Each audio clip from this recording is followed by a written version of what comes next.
So in this video, we're going to go over the CFA 4B review, okay? So it says arc AC is 67, arc AC is 67, and arc BD is 43, and it's telling us to find the angle P. So it's asking us to find that angle. So we're going to do outside arc minus inside arc, outside arc minus inside arc.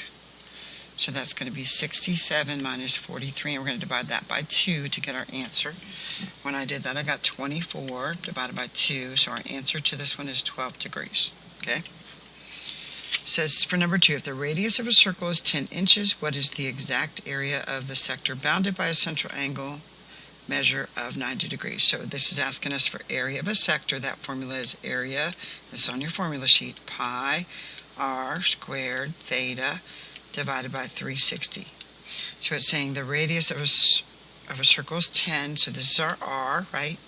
And then central angle equals 90, so that's our theta. So what we're going to do here is we're going to do pi times our radius, which is 10 squared times 90, all divided by 360. And this is exact area, so that means we're going to leave pi in our answer, right? So that's going to give us, what did I get? I got 25 pi, and this is going to be inches squared, right? Yeah, because it's area. Okay? So number 4 says if a cylinder and a cone are the same height and the volume of the cone is 300 pi, so cylinder, how does it relate to a cone? So the cone is 3 times the cylinder, right? Okay. So if we want to find it says what is the volume of the cylinder, so we're going to go, the cylinder is going to be equal 3 times 30 pi, which means the cylinder volume is going to be 90 pi. Okay? Alright, then it says if a cylinder and a cone are the same height and volume of the cylinder is 30 pi. Okay, so here we go again. Cylinder is equal to 3 times the cone. We could write it the same way, right? Only this time we're given the cylinder. Okay, so the cylinder, it says, is 30 pi, and this is equal to 3 times the cone. How do we get rid of that 3, guys? Yep, we divide both sides by it, 3.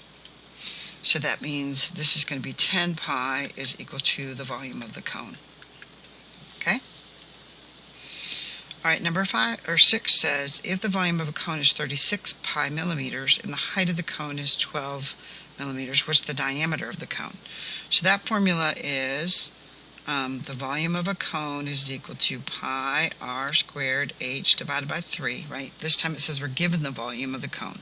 So this is our v, and this is our h, okay? And it's asking us for the diameter, but we've got to find the radius to find the diameter.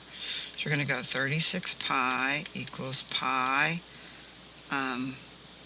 r squared times 12, all divided by 3, right? So what do you notice first is on both sides of the equal sign? Pi? Me too. Let's cross that out. How do we get rid of the 3? We're going to multiply both sides by 3, right? So that's going to get rid of the 3 over there.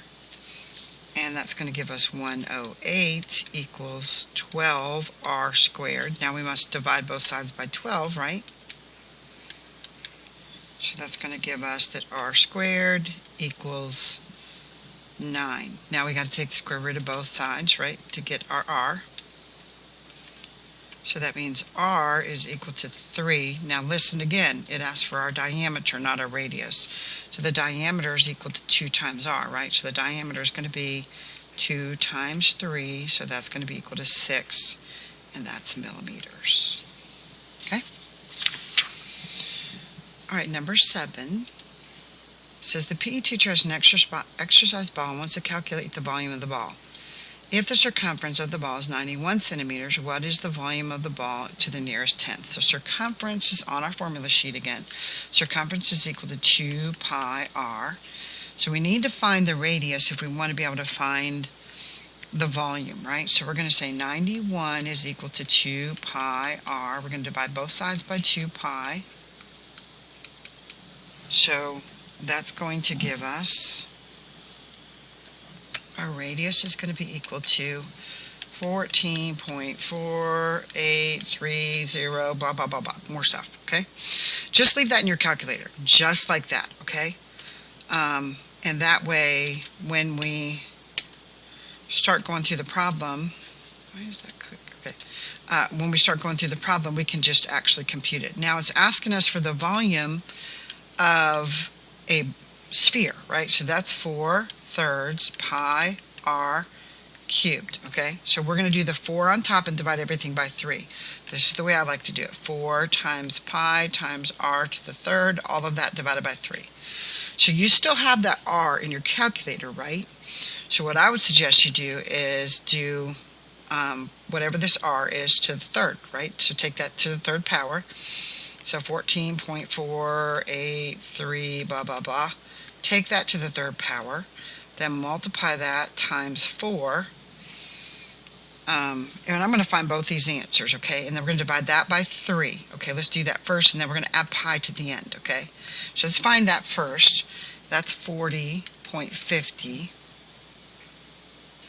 Sorry, 4050, not 40 times 50, 4050, 4050, whoops, 4050.6, and that's pi.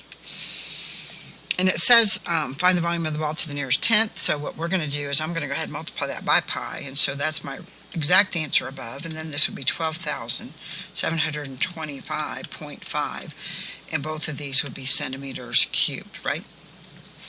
Okay, then number 8 says what 3D shape is created when following shapes are rotated 360 degrees about a line that is a vertical line of symmetry. So if we do a circle, so that means again we're doing a circle around that line right there, we're going to get a sphere, right?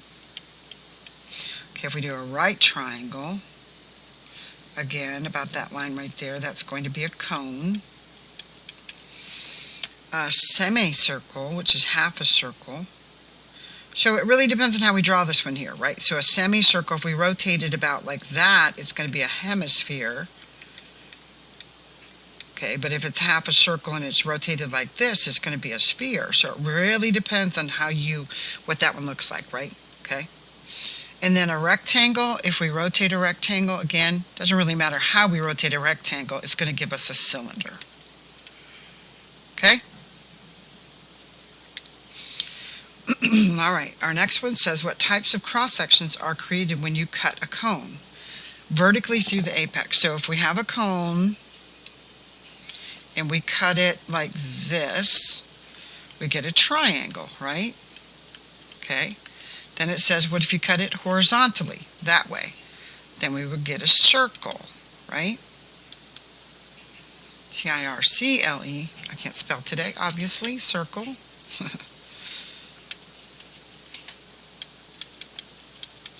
Now, if we were to cut it diagonally like that, we will call this an oval, or you could also call it ellipse. Those are the same shape, y'all. Okay? Then number 10 says, according to Cavalier's principle, what must be equal for the volumes of two shapes to be equal? So what we learned when we looked at Cavalier's principle is that the heights have to be equal, and what else?